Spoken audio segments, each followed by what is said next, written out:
Wow, Jim, thank you very much for that introduction. I feel honored and humbled to be here as Executive Director of Teens in Public Service. I had no idea as a TIPS intern in 1999, at age 16, that I would one day be standing here in my dream job, leading this amazing organization. TIPS greatly impacted my life. My internship was at First Place School, helping out in the kindergarten classroom. While it's now a charter school, First Place was originally a transitional school for homeless children. During my internship, I saw how important it was for kids who are used to moving from home to home and who didn't always know where they were going to sleep at night to have a consistent place they could come to learn, to have a hot meal, and most importantly, to feel safe and supported. At the end of each day, the same 5-year-old kids would ask me if I was going to be there tomorrow. And I would say, yes, of course. The simple act of showing up made a big impact on the lives of these kids. Needless to say, TIPS left a big impression on me. My parents had instilled in our family the importance of giving back to the community, but the TIPS experience made it tangible, made it real, and it really hit home that there were more important issues in life than worrying about who would ask me to the homecoming dance. TIPS gave me perspective. As I addressed this audience of several hundred people, I recall learning about public speaking at our TIPS Leadership Training Day and being nervous to give my end of the year speech at the celebration of service. I admit that I'm still a little nervous, but thankfully you are a friendly audience. TIPS gave me confidence and helped me find my voice. I also remember painting the walls of a women's shelter on our day of service.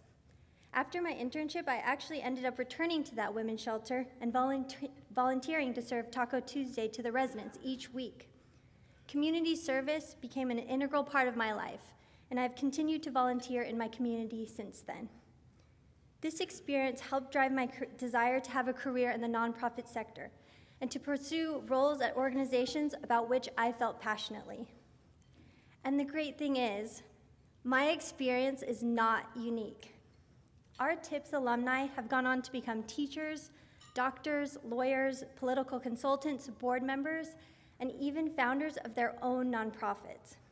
And we regularly hear from them about how TIPS impacted their lives positively and left a lasting impression. They continue to serve their communities and to be examples of putting one's values into action. To this day, working at First Place School was one of my favorite jobs. Almost 20 years later, I still talk about it. And I can't tell you how many people have told me they wish they could have had the opportunity to do something similar. Think back to your first job and imagine if you'd had an opportunity like TIPS. TIPS leaves a lasting and positive impression on each of our interns. You heard from Alana earlier about the impact Stefan made at the Holocaust Center for Humanity. And at the end of each summer, we hear from our nonprofits similar statements. Statements like, we couldn't have run our summer program without Maddie. Jacob grew in confidence week after week. Clara was one of the best on staff. We don't know what we would have done without her. And my personal favorite, I'm still shocked at Blake's maturity and effectiveness. I've worked with many adults who could not produce the kind of results Blake produced. Our board of directors knows that we have a proven model that works. The board's vision in mind is to be able to increase the number of internships we are able to provide each summer. Every year, we receive 300 to 350 applications for 50 to 65 spots. There are fully qualified young people who we turn down every year. And there are nonprofits who know the benefits and they want an intern, but unfortunately, we have to say no. That shouldn't happen, and you can change it. We would like to see TIPS grow here in its hometown and eventually beyond. And we can't do that without your help.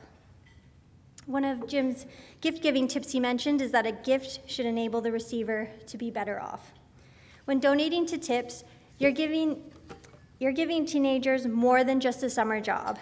You're helping our nonprofit partners, the community at large, and you're laying a foundation of public service in our next generation of leaders. As you probably sense, I am about to ask you to support TIPS and to do so generously. And I don't really know how to do that, But I do know that 19 years ago today, someone else stood up in front of an audience and asked for their support, and that gift changed my life.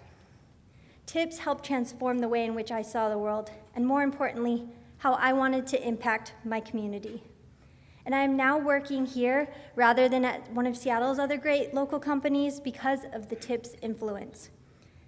I am asking for you to support Tips today so we can hire more Steffens and Jayas. And hopefully one day they'll be standing here in my position, but not yet because I'm just getting started. The benefits will be immediate and substantial, but will also be felt for decades. So I'm now going to ask table captains to distribute donation materials to your table. You can donate by check or even on your phone with your credit card. And I'm pleased to announce that thanks to the generosity of Pat and Shannon Cahill, who have underwritten our event, 100% of your donation will go directly to Tips.